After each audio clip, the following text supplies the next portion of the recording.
కేసీఆర్ సారథ్యంలో బీఆర్ఎస్ ప్రభుత్వం బలుగు బలహీన వర్గాల అభ్యున్నతికి పాటుపడుతుందని నిజామాబాద్ నగర మేయర్ నీతూ కిరణ్ అన్నారు.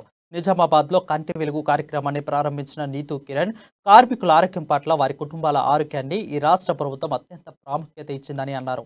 నిజామాబాద్ మున్సిపల్ ఉద్యోగులు, కార్మిక సిబ్బంది వారి ఆరోగ్య పరిరక్షణ ప్రభుత్వాన్ని విధిగా అన్ని ఏర్పాట్లతో పాటు నాణ్యమైన సేవలు అందిస్తుందని అన్నారు.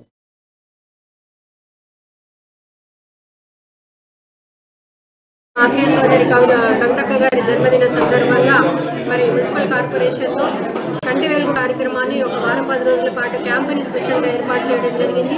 కేవలం మున్సిపల్ సిబ్బంది మరియు కార్మికుల కోసం మాత్రమే ఈ కార్యక్రమాన్ని ఇక్కడ ఏర్పాటు చేశారు. ఎందుకంటే మరి వాళ్ళు కూడా అందరి వర్కులలో బిజీగా ఉంటారు కాబట్టి వాళ్ళు వేరే సెంటర్స్ వరకు వెళ్ళలేని పరిస్థితి ఉంటుంది. ఎందుకంటే ఆర్నిషాలు ప్రజల సమస్యలలో వాళ్ళు బిజీగా ఉంటారు కాబట్టి మరి ఇక్కడనే వాళ్ళు వారి కోసం స్పెషల్గా ఈ క్యాంపును ఏర్పాటు చేయడం జరిగింది. కాబట్టి మరి సిబ్బంది కార్మికులందరూ కూడా దీన్ని చక్కగా వినియోగించుకోవాలని చెప్పేసి నేను కోరుతా ఉన్నాను.